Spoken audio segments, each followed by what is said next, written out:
3 ways you can photograph a white backdrop. Coming up. Hey, this is Scott Weidenkivowitz, a storyteller with a camera talking about all the things photographers like you and I are thinking about. In this video, we're going to be talking about 3 ways that you could photograph with a white background. White backgrounds are probably some of the most diverse backdrops that you could have as a photographer. Right now, I have one light aimed at that backdrop. One light that is illuminating that white fabric. That one light is kind of down by my butt, aimed towards the backdrop. It's on a light stand, about 2 feet off the ground, maybe. It's got one parabolic reflector and it's aimed directly at that backdrop. What you see right now is just the modeling light. Right now, if I was to make a photo, a headshot, for example, of this scene, you would see the white backdrop. You would see it white because it's being illuminated. Here's one of the things that you can do to a white backdrop to change its appearance. By simply turning off that backdrop light, that light that you have on the backdrop, but by keeping everything else, you now are making that backdrop gray. That means that you can turn a white backdrop into a gray backdrop without buying a gray backdrop.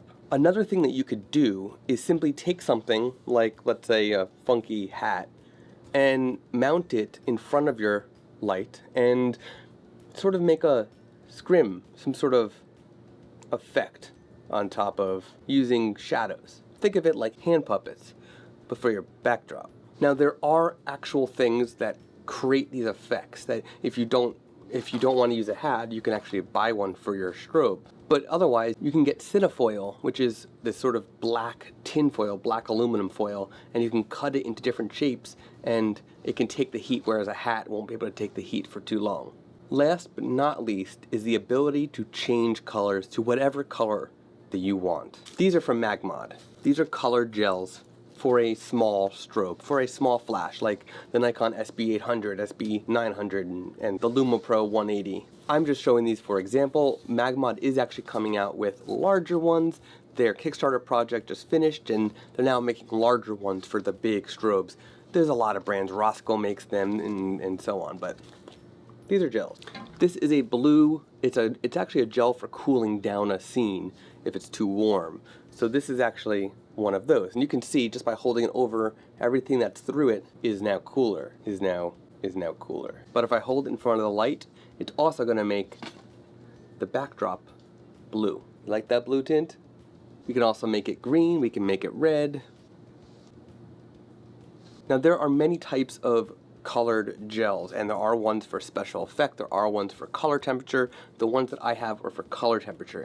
But you can actually get ones, like I just said, for actual effects, which means the blue would be more enhanced and the orange would be more enhanced to actually create those colors with the light instead of it being subtle. You can get ones from Rosco that are just sort of these thin materials, and you can rubber band it around the front of your light and it'll take the heat. Or I suggest picking up the Magmod ones that are going to be out any day now. So there you have it. There are 3 things that you could do with a white backdrop. 1 is you can leave it white. So 4 things really. You can leave it white. 2 is you can actually turn off the light on the backdrop and make it gray. 3 is that you can actually put a sort of scrim effect and add a pattern to your backdrop. And 4 is to be able to change the color to any backdrop color that you want by the way of gels. If you have any questions about anything that I just said, just comment below and I will answer your questions however I can. And if you like this video, click that subscribe button below now. I publish new videos every Monday and Thursday.